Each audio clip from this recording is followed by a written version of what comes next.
So now I request Dr. Poonam Misra madam to formally start this session, this Okay. science dialogue series. Yes, madam. Yes. Thank you, Gopalji, sir.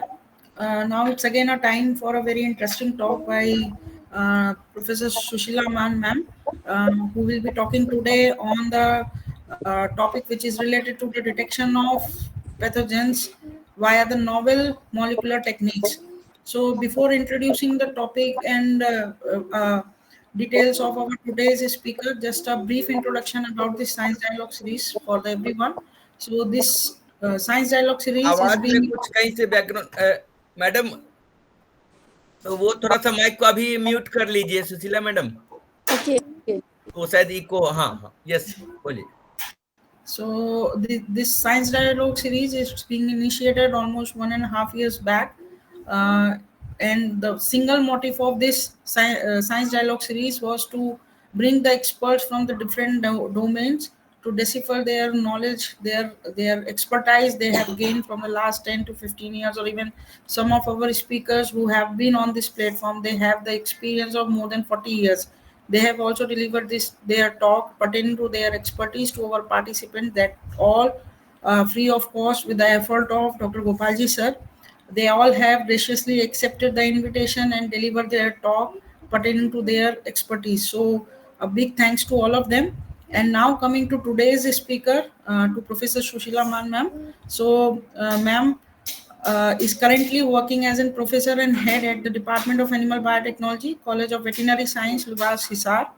She has obtained her veterinary degree, graduations and masters in veterinary microbiology with distinction from the CCS HAEU, Hisar, which is Chaudhry Charan Singh Haryana Agriculture University. She has been a gold medalist in her graduation and master's degree. She has carried out her PhD in the molecular virology from the Royal Veterinary College, University of London in 2004 under the Commonwealth Scholarship Program. She has worked as a PDF or postdoctoral fellow at the Institute of Animal Health, Pirbright, UK, 2006 to 2011. She has an incredible numbers of research articles, which is somewhere around more than 180.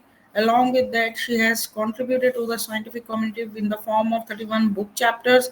A lot number of the research publications are being there in her credit, for which and she has delivered her research finding to the several international conferences across the world, be it UK, France, Portugal, Italy, Holland, Australia, South Africa, China, and USA, to just name a few. These are the countries. She has handled various scientific projects as PI, along with few of international projects, has been on the panels of various national, international journals. She is a DBT expert of various institute, biosafety committee for the various institution. And summarize, I can say that she has been a lot of credit to her name. Various scientific awards have been awarded to her, like Vigyan Ratna Award by the government of Haryana, Best Researcher Award by the LUWAS in 2015, and various other. She has been a fellow of National Academy of Agriculture Science and National Academy of Veterinary Sciences. So, just to summarize in a single word, ma'am has an excellent expert in both research related to the veterinary science, as well as she has been a great academician. So we all welcome you, ma'am, on this virtual platform, and we expect that all our participants, they may get benefited from your today's talk. So, ma'am, this platform is all yours for the next 1.5 hour.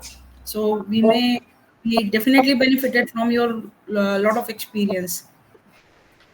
Welcome, madam. Thank you, Dr. Poonam, and thank you, Dr. Ma'am. Gopalji. I'll share my screen now. Yes, madam.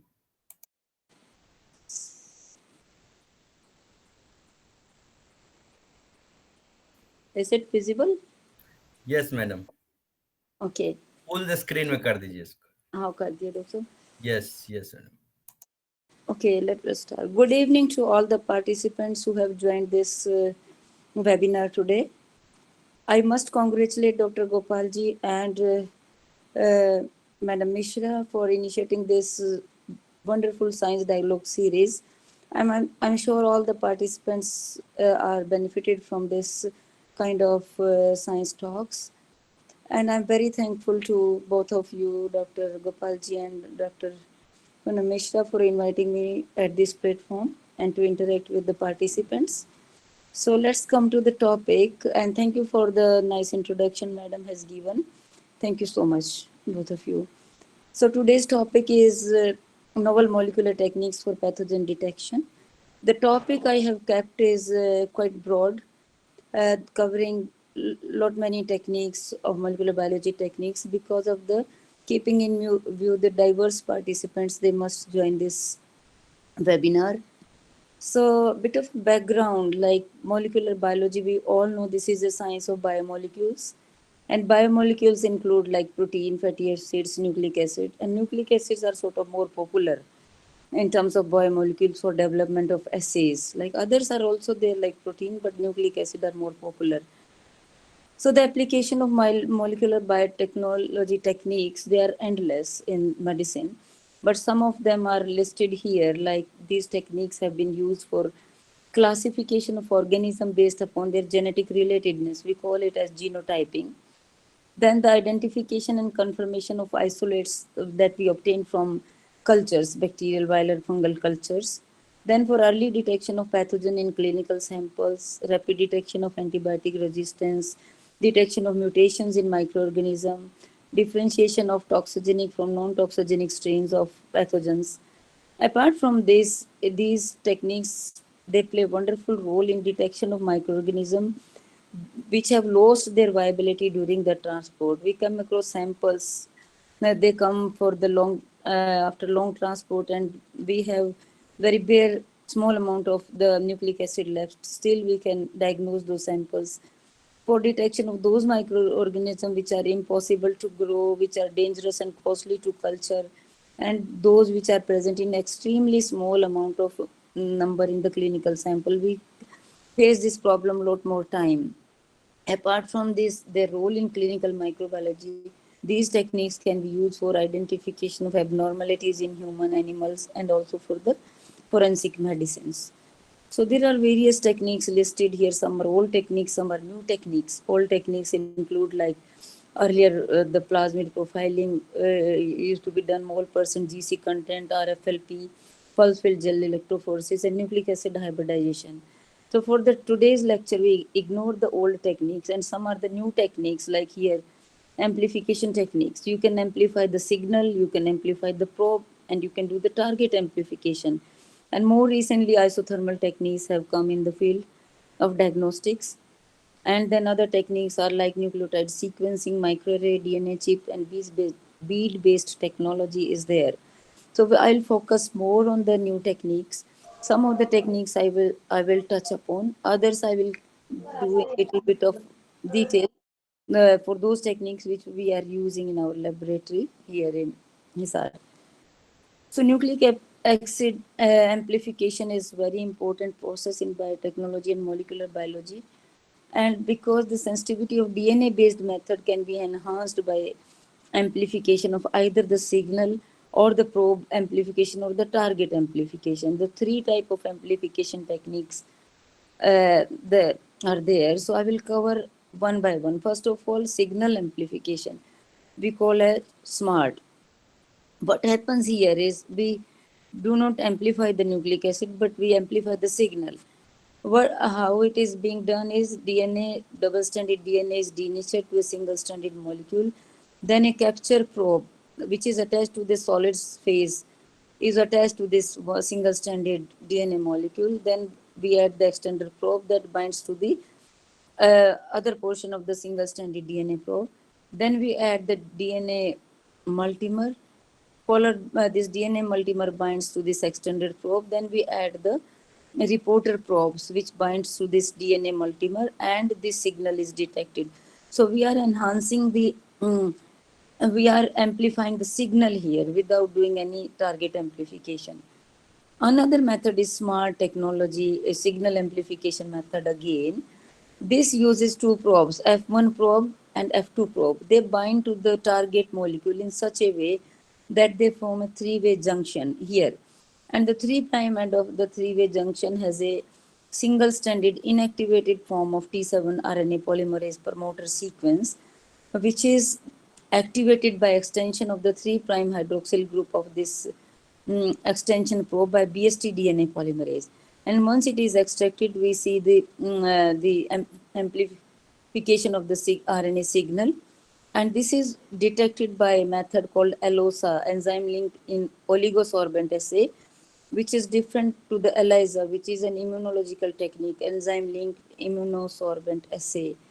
This ELOSA uses two probes. One is biotinolative capture probe, and the other probe is this alkaline phosphatase labeled probe, which is linked to a alkaline phosphatase is linked to a detection probe.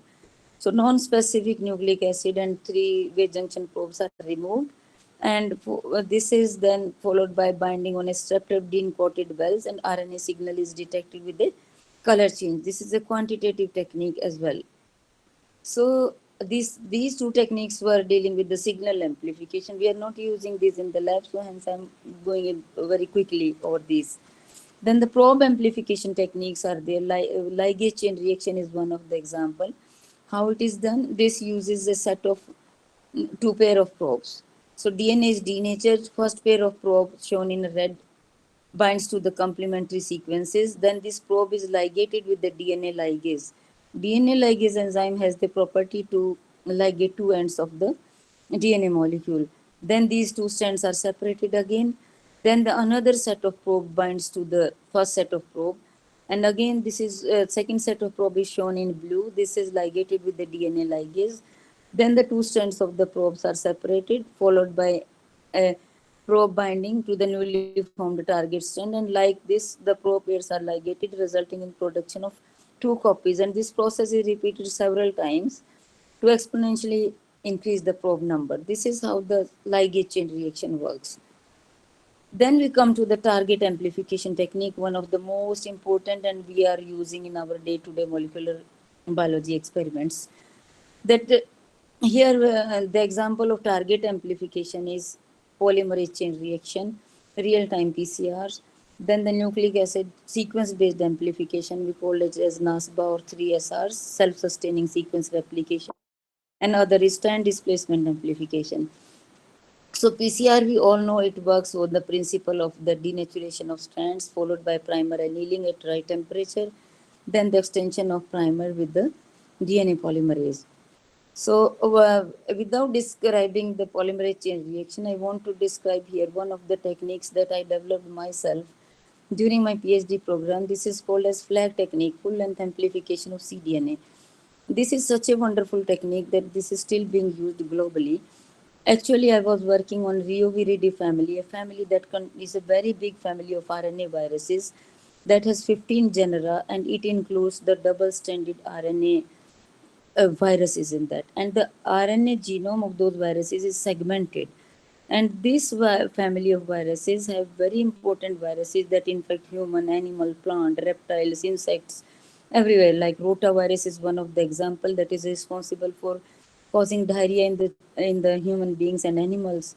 Then blue tongue virus I worked on, that is one of the pathogen, deadly, quite serious pathogens of small ruminants and large ruminants. So what happened is, once you have the segmented genome, it has 10 or 11 segments. Then if you are using random primer, you will get a lot of mispriming, and you are never ever able to amplify the complete genome. So what I did is I designed a hairpin anchor primer with the long arm, with the hinge, and the 3' and a short arm having sequences complementary to the half of this strand, long arm of the anchor. This is called anchor because it is anchored to the 3' end of the double-stranded genome segment.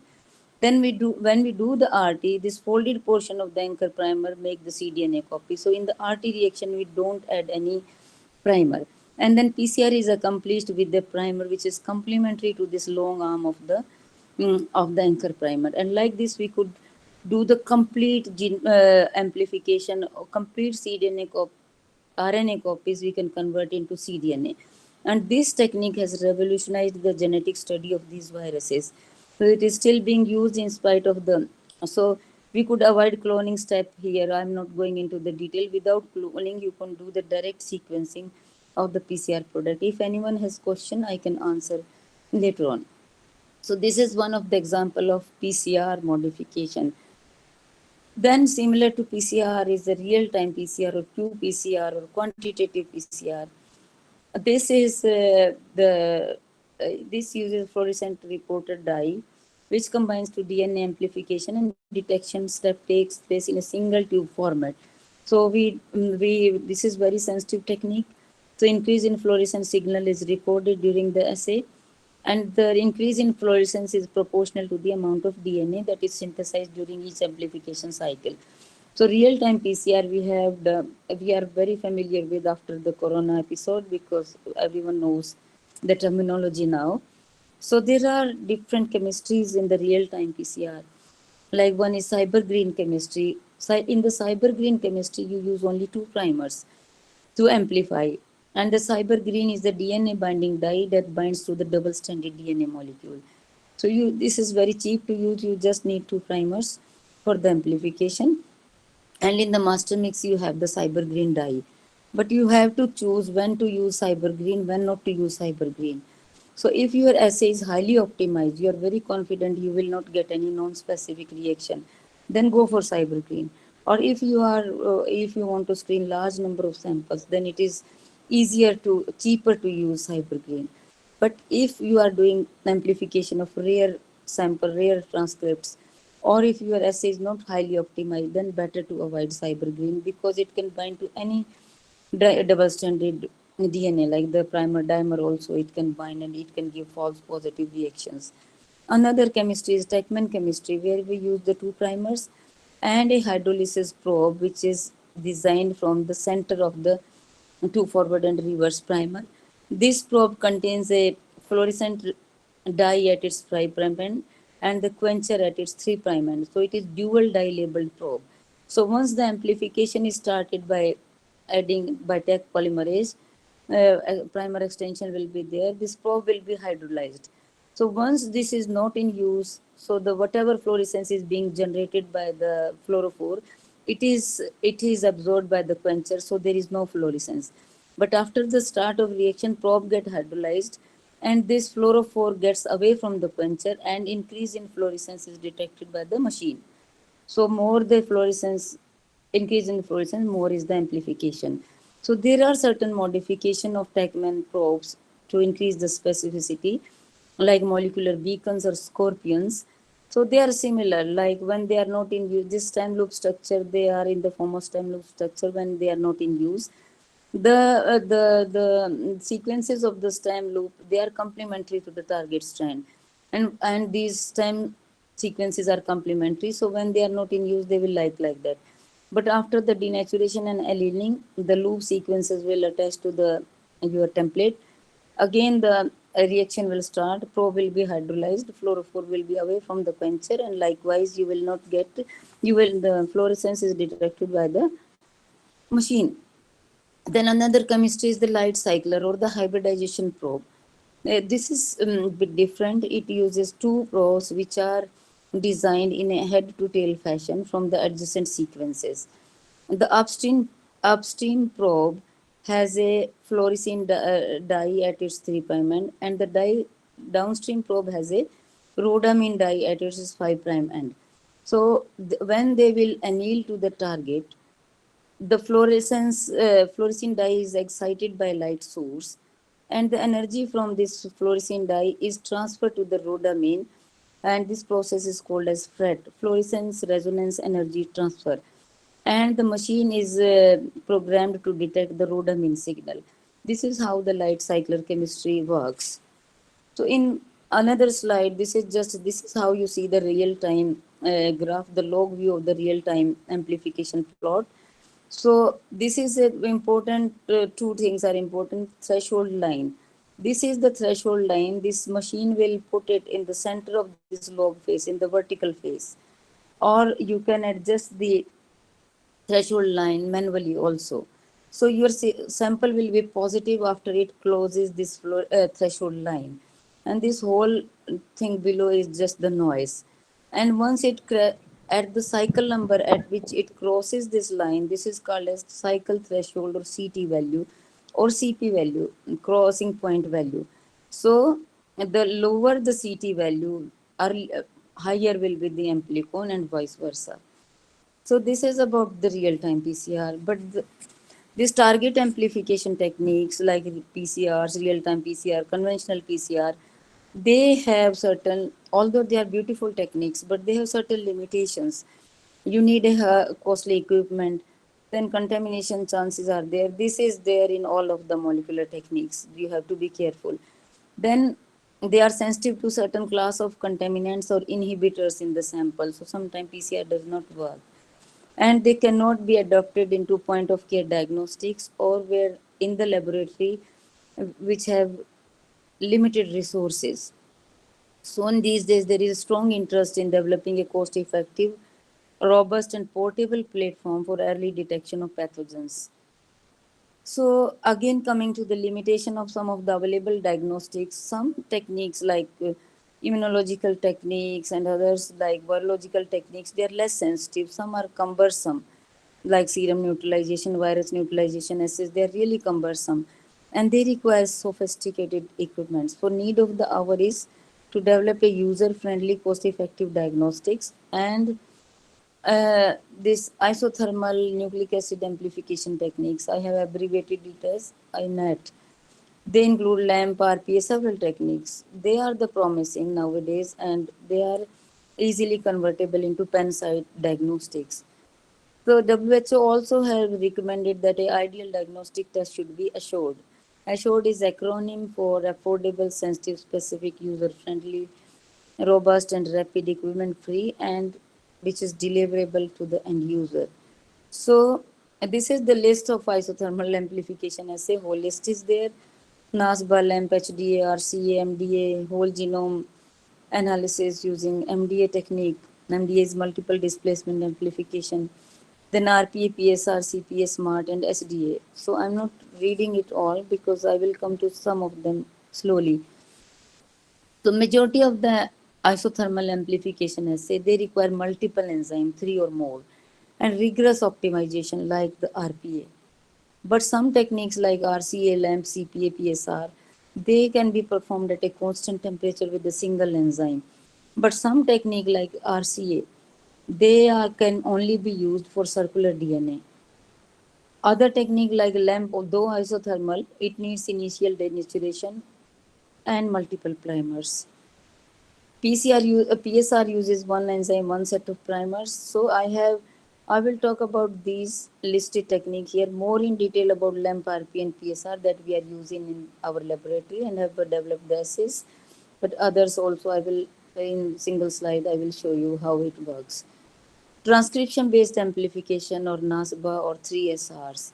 This is the first known PCR nucleic acid amplification technique developed in 1991 by Compton, and it can be performed at 41 degrees. This is more useful for the amplification of single-stranded RNA than the DNA. It uses 2 primers and 3 enzymes, AMVRT, avian myeloblastosis virus reverse transcriptase enzyme, and T7 dependent DNA dependent RNA polymerase enzyme and RNase H. How it works is single-stranded RNA is there, shown in black. Then a primer anase to each whose sequences are complementary to this target, and part of the sequence is complementary to the promoter region of T7 RNA polymerase. So this will copy the RNA strand to the cDNA shown in red. Then RNA-H degrades the RNA strand, leaving behind the cDNA template strand shown in the red. Then another primer comes in and copy this cDNA strand into double-stranded cDNA. So this double-stranded cDNA is then used by T7RA polymerase to generate multiple copies of RNA transcript. And likewise, this process is repeated again and again. And this technique FDA has approved for molecular detection of some of the important pathogens like HCV and HIV-1, etc. Then rolling circle amplification technology is also being used in some of the research laboratories So this employs the continuous amplification of circular DNA by strand displacement DNA polymerase. So the DNA polymerase displaces the synthesized strand and rolls on with the DNA synthesis. Both linear and exponential RCA have been developed. Linear uses single primer while exponential RCA uses two primers. The second primer then hybridizes with the single stranded DNA product of the first primer. For this, we use the Psi29 DNA polymerase, and it is used for several applications here by lots of research laboratories. So, without going into detail, let's talk about helicase dependent amplification. In this technique, this is a helicase enzyme mediated. Helicase enzyme has the strand opening like activity, so it can open the double stranded DNA strand, then a single stranding DNA binding protein. They will come and bind to the stem loop D structure of the single stranded DNA molecule. Then the primer comes and binds to the respective positions, and then Taq polymerase extend the template. So it is strand displacement amplification or helicase dependent amplification. Then comes the LAMP. This is, I wanted to add some animation, but I did not because of, I thought I'll explain like that. Loop mediated isothermal amplification assay, called LAMP. This was developed in 2000 in Japan, and it uses, this is a auto-cycling strand displacement DNA synthesis method that use 4 to 6 primers, at least 6 primers, targeting different regions of the DNA. In the if you see towards this forward, it uses F2 primer, then F3 primer, and FIC primer. Similar things comes from the backward direction, B3 primer, B2 primer, and the B1C primer. So after the first cycle of amplification from both sides using these 6 primers, you will get this first amplified product of the LAMP. Because you see sequences are here, B1 is complementary to B1C. Similarly, F1 is complementary to F1C. So you will, after first round of amplification, you will see this dumbbell shaped structure. This is the first amplified product of the LAMP. And then you use the FIP primer and the loop primers. Loop primers are used to accelerate the LAMP. So like this is a initial denaturation it requires, and then it does the auto cycling. So we have developed the LAMP assay in our laboratory for some of the eastern and western strains of blue tongue virus circulating in India. We have identified 15 different strains. We have developed diagnostic through one of our Indo-UK project. You see, this is how the LAMP amplified product looks like. You see here the lowermost band is the band from that first dumbbell shaped structure, and first is then the second band is of the double the size. The stem of that second strand will be double the size of the first, and it will like this. The third will be third of the size. So like this, you will get a ladder like pattern if you see in the gel. If you want to sequence, then you have to choose the lowermost band, because otherwise you will get multiple priming sites in the other bands.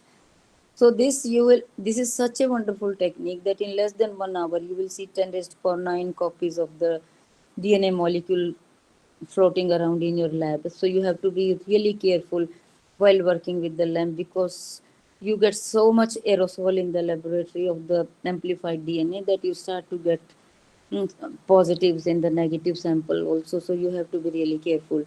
So it works at a single temperature of 60 to 65 degrees and up to 1 hour to 2 hour time. So we have optimized eastern strain at 60 minutes and western at 90 minutes. You can see with the naked eye, the negative is sort of colorless and the positive is green, and with the cyber green or pico green dye. And if you see under UV light, you will see the green fluorescence like this. Similarly, we have developed, my student developed for Capripox viruses, another important pathogens of small ruminants. So this is again similar way. You see the ladder-like pattern, positive, negative, and this the temperature when we optimized, we saw that 90 minutes was best for the Capripox viruses. Then this was the LAMP assay. Then another isothermal amplification is the recombinase polymerase assay. This is such a remarkable technique because it is very simple, very sensitive, selective, and you can do multiplexing, extremely rapid amplification, performed at low temperature, constant temperature without the need of an instrument or initial denaturation. But it uses three. Right now, the kit is available to do the RPA reactions, and it uses three enzyme recombinase enzyme that binds to your primer and guide the primer to the complementary sequence in the target DNA. Once the primer is bind, then the single stranded binding protein again stabilize the denatured ends of the DNA molecule, and then polymerase does the extension. So in very small time you will get multiple copies. So you use just only the primers and you can do the RPA. But if you want to use this reaction for real time detection, or for fluorescent assay detection, or for lateral flow detection, then you need probe. So there are different types of probe available. So because of the time limitation, I just want to skip that, but want to tell you very briefly that the probe designing is very different if you are doing for real time, for fluorescent detection, and for lateral flow, for sandwich assays. So in the probe, let me explain just the NFO probe. This NFO probe, similarly probe you design, you have a 30 bases of the probe, then a tetra THF residue. This is a basic analog of the nucleotide. You take away one nucleotide and put this residue while designing the probe. And then 15 bases downstream of this THF residue, and this is blocked. Here is the FAM or some other fluorophore is there. So once in the kit, this NF endonuclease is there, this TF residue is the substrate in the bound position for this endonuclease. So it is cleaved. And then the polymerase does the extension. And the product you will have this fluorophore and the biotin labeled reverse primer you have used. So you have two fluorophore which can be detected on the lateral flow system. So different kits are there for if you are using the probes. So we have developed RPSA for some of the porcine pig viruses we are working on currently through one of the project. One of them we have published, my student, she has worked on porcine sapillovirus, and you can see this is the sensitivity determination and this is the specificity determination. Okay, the band in the, I must say that band in the RPA sometimes is diffused, not like compact band of the in the PCR when you see. And again, by adding the Pico green, cyber green, and other dye, you can see this is the serial tenfold dilution of the plasmid DNA. You see that green fluorescence is decreasing with the dilution, with the increased dilution. You can detect up to ninth dilution, and you can detect 28 copies in this particular case. Likewise, we have done for other viruses also. Some of the important parameters you should look for the RPA optimization and sensitivity. So amplificon length is important. Ideal is 100 to 200. Temperature range is 37 to 42, but it goes outside of these boundaries also sometimes 35 to 45, sometimes like that. Magnesium concentration is very important. This is the initiate, magnesium acetate initiate the reaction. So you have to add in the last. It recommends you use 14 millimolar, but we optimize between 12 millimolar to 30 millimolar because the reagents in the RP are viscous, so sometimes you need to mix them either with the gentle pipetting or with the hand. So time of mixing sometimes very important. 3 minutes, after 3 minutes you do mixing, after 5 minutes or 7 minutes, like that. Concentration of each primer is very important. So we optimize the temperature separately, then time, then magnesium concentrate, then each of the primer using checkerboard titration. So you can use, so whatever combination forward reverse primer give you best amplification, choose that. But make sure the total oligonucleotide concentration in the reaction should not be outside this range of 750 to 2000 nanomole, the probe and the primers. So these are some of the things you must keep in mind.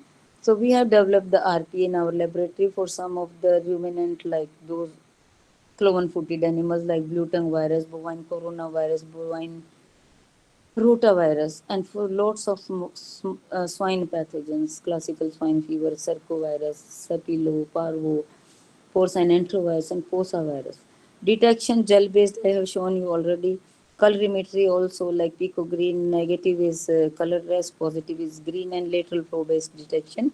If you are using probe, you see a band in the positive, not in the negative. Like this detection is very easy, and you can convert them into field deployable assays. Another very important is the polymerase spiral reaction. Sorry. In the polymerase spiral reaction, it uses only one enzyme, just the two primers, and works at the temperature like LAMP 61 to 65 degrees. Just like LAMP, it uses betaine just to open up the strands of double-stranded DNA, and BST polymerase, so which has the unwinding activity. So here you design the two primer sequences forward and reverse. They are complementary to your target. But apart from that, each primer has a overhang sequence, unrelated sequence at the 5' end of each primer, and both overhang sequences are reversed to each other. So after like this, after first round of amplification, these shown in the red, they are the complementary sequence to the target. The shown in gray, they are the overhang sequences. So first round of amplification, they will form a loop because the complementary sequences will bind. So you will get this type of spiral amplification. So wonderful technique, like very easier than the LAMP. So you see here we have published one for Newcastle disease virus in poultry, and we have done for other porcine viruses also, which are still under publication. So again, you optimize temperature here, time, magnesium, concentration, betaine, like this. These are all your optimization, and we have compared it with the conventional PCR and with the real-time PCR. So you see sensitivity of PSR is more than the conventional traditional PCR, and you can detect with the dye also in the same way as you used to detect the RPA products. So because there is a turbidity generation in the PSR assay, so you can see the turbidity in the naked eye by adding of dye and on the lateral flow, or with the not on the lateral flow, sorry, on the agarose-gel electrophoresis, and you can measure the turbidity with the turbidity meter or other things. This is the colorimetric detection of these assays. You can use different dyes like cyber, pico green, similar. Positive is green, orange is negative in cyber. In the pico green, it is sort of colorless. Calicin, green and orange. HNB dye shown here, 3 and 4 number tubes. Positive is sky blue, violet is negative. Propydium iodide, you see pinkish in the positive and deep red orange in the negative. So colorimetric detection is there.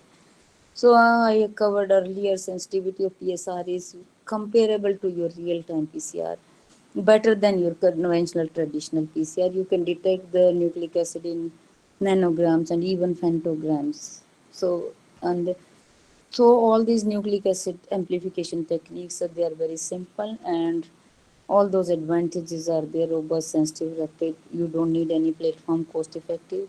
You can do visual detection. So this is the comparison of 4 techniques. PSR RPA LAMP that we are using compared to PCR. You need denaturation in PCR. In the LAMP, you need initial. In other two, don't. Primers, 2 primers for these 3. LAMP uses more primers. Enzyme, all 3 technique use 1 enzyme apart from RPA that uses 3 enzyme. You need annealing extension denaturation for PCR, not for others. The other 3 are isothermal. PSR and LAMP works at higher temperature and RPA works at lower temperature. Time required: PCR 2-3 hours at least. LAMP again up to 2 hours. PCR also, and PSR also 30 minutes to 2 hours. But RPA is very quick. Sometimes we have seen I have written 20 minutes here, but sometimes amplification happens just in 5 minutes. Optimization is very easy, LAMP bit difficult. You need age, agarose-gel electrophoresis for processing, but here other thing you don't need. Sensitivity, the RPA and conventional PCR are same sort of sensitivity, while PSR and LAMP more sensitive. You don't need any equipment in these 3, while PCR you need. Template preparation is routine. Here no minimal processing. Point of care, PCR no, other 3 yes. So this is bit of a summary slide for the 3. Few slides of the sequencing. I know it is it is a main topic in itself, but I just wanted to give a taste to the participants. The 3 type of sequencing are there: first generation, second, and third generation. First generation, first of all, we have almost forgot about that. This is uh, Maxim Gilbert chemical sequencing technique came into existence in 75. Then Fred Sanger dideoxy chain termination technique came in 77. And these two, he was from Harvard and Sanger was from Cambridge. They got Nobel Prize in 1980 for DNA sequencing. So here in this timeline, the dots are the milestone and the rectangles are the equipments. The light color are the first generation sequencing equipments, light gray second generation, dark gray third generation. Then lot of advancement happened. PCR came in 85, then fluorescent dyes discovery happened in 85, then 87 first automatic DNA sequencer of ABI series came. Then capillary electrophoresis came for this one, 1990. Then pyrosequencing came in 96. Emulsion PCR technology came in 1998. All these technologies are being used for different sequencers. So human genome was completed. First human genome was completed at Sanger Center in 2003. 2004 pyrosequencer came. Then 2006 Solexa genome analyzer came. 2008 reversible chain terminated chemistry came.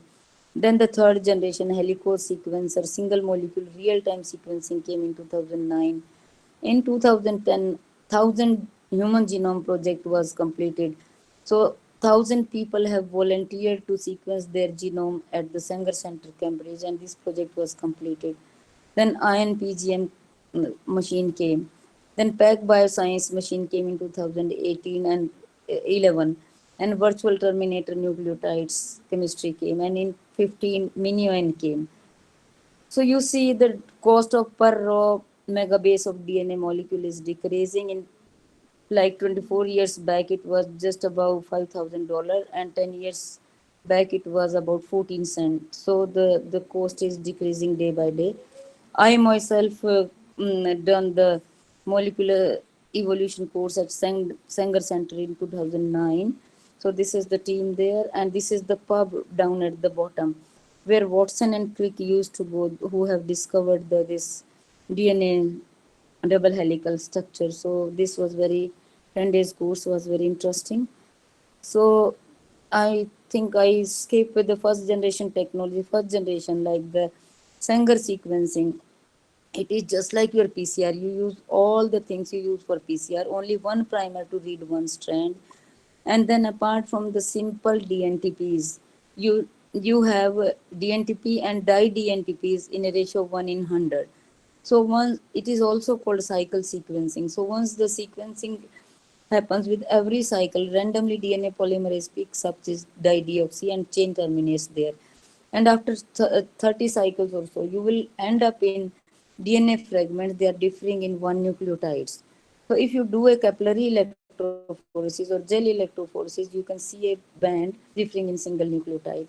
So then the advancement came in, better polymerases came, fluorophore came. Earlier we used to label DDNTP with the what you call a radio label, and now the fluorescent labels came. Then electrophoresis came. They give long read, high accuracy, but they are very low throughput. Primary requirement is their time consuming, high cost per sample. Then other platforms came, second generation, you call massive parallel sequencing. So Roche chemistry 454 sequencer and emulsion PCR came. Both uses the same chemistry. Emulsion PCR is you have all the PCR regions in a water droplet and a bead inside with a single molecule attached to the bead, and clonal amplification takes place inside the bead. So every platform has its own beauty. Long read it gives more reads. Then Illumina we have in our laboratory. This is a beautiful platform. Amplification of nucleic acid takes place. One DNA fragment is attached to a adapter on the flow cell solid surface. Sequencing chemistry is by sequence by synthesis. Read length is small, 100 depending on kit what you are using, and it reads from both directions. So Illumina gives you high accuracy.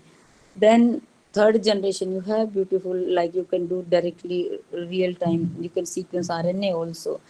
So PAC Bioscience, Oxford Nanopore Technology, Vision Bioscience, and the Iron Torrent technologies came. Iron Torrent is very much installed in our Lotto machine in India. So whatever a nucleotide is added, there is a release of hydrogen ion. So that is being detected, but this is very error prone. This one I have kept. This is very important. Oxford Nanopore we use for diagnostic purposes. This is based upon a pore inside the protein molecule is there in the synthetic membrane, which is immersed in the liquid. So when a current is given, so the pore is blocked by the nucleotide going through the pore, and depending upon what nucleotide is going, there is a current variation is different. So that is measured. This give very long read, very good for diagnostic purposes. There were a lot of problem in the chemistry of this, which is being resolved day by day. And this is called mini ion handheld instrument, and you can add multiple mini ions, that is called grid ion, to increase its high throughput, to increase its throughput. So this is just the summarize. Illumina, you have different platform. ISAC is the smallest one, then NextSeq and HiSeq we are companies are using. This is gives the biggest amount of data, 1.8 terabyte. Then Iron Torrent, Pack by Science, Oxford Nanopore, all have uses different chemistry, different throughput. Runtime is different. Here it is 1 to 3.5 days. Errors like Illumina is the lowest in error. Iron Torrent, Pack Bioscience, they give indel errors. Pack Bioscience not in much use. Others technology they are not in much use. The Illumina is still on the top. So this is how the old way of sequencing, way of sequencing. We are generating lot more data. Cost per base is decreasing, and you can do a in cost of $100. You can sequence the complete human genome. Lot of application in diagnostics for detection of antibiotic resistance, gene for strain typing, epidemiology, molecular epidemiology determination of from where the outbreak is coming, what is the source. All those kind of analysis of virulent gene sequencing is sort of being used. Metagenome sequencing, you can sequence everything whatever is there in the sample. So just very briefly, we have this sequencing platform in our laboratory we are using. So we have, like, just an example, we have detected 15 blue tongue virus types in India circulating, first time ever. So this was the sequencing. Then a very brief about another platform, although we are not using, but just to give you a taste, DNA array. This one was developed by Peg Brown. So here the messenger RNA is converted into cDNA, which are then attached to a polylysin coated glass slides which are positively charged. DNA being negatively charged is attached to the slide. The probes are labeled with the different fluorescent tags. For normal here green fluorescent tag, for tumor it is a red fluorescent tag. So when you scan the DNA chip, if you see the green, then normal, red is the tumor, and yellow, that means mixed. This type of technology can be used for the tailored treatment. We call them as pharmacogenomics. Similarly, there is a DNA chip in a single slide. Stephen Fodor in 1997, he developed this DNA chip where he built and printed the sequences on a glass slide he wanted to screen. What happened is their sequences are built using light directed chemical synthesis. First, there is a substrate and on which the nucleotide is added. So the nucleotide is then blocked with the UV labile group. So when he used to use filter, so a filter is added to the chip so that the nucleotides are exposed to the light. Then the D-protective groups are free to add further nucleotide to the chain. So by altering the position of filter, he could prepare the DNA chips by adding 20 nucleotides. And in this way, the cDNA probe was added to these chips, and he could check the thousands of sequences at the one time using this DNA chip. So we have tried a similar thing to develop nucleic acid microarray for during my PDF. For blue tongue viruses, we use the because segmented genome. So there are chances of missing. These viruses exchange the genome segment. Lot of mutations are there. So we have used the conserved genome segment 1 and 8. Along with that, type specific, serotype specific hypervariable region of EP2 gene. And this platform we used to develop screen samples from wildlife. And all these pathogens, bacteria and viruses we have used, including the blue tongue virus. So you can do a tube format or array format like. So just an example of the array. The last one is the bead-based technology. Again, a beautiful multiplexing platform that we have in our laboratory. So this is a, you can say just like a reader, you will say multiplexing platform. What happens here is this is a Magpix machine which use magnetic beads which are 6.5 micron in size. These beads are commercially available. Each bead has two fluorophore. They are internally dyed with two fluorophore, like red and infrared fluorophores. So each bead have a unique spectral signatures because each bead has a different combination of red and infrared fluorophores. Okay, so these beads are commercially available like this. So each of the beads are different. So you have two type of platforms. A Luminex platform, which works on the it use polystyrene beads, and the Magpix use the magnetic beads. So this is just the Luminex platform based upon flow cytometry and magnetic beads. They have different detection system. So Magpix you can do multiplexing in a single well 50 analytes.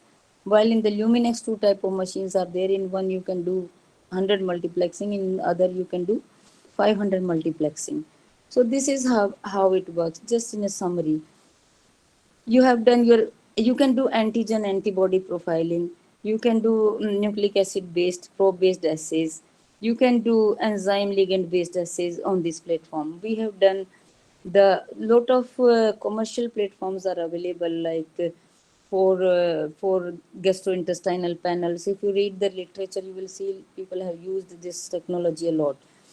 Here what happens is you have done your PCR product, your multiplexing separately.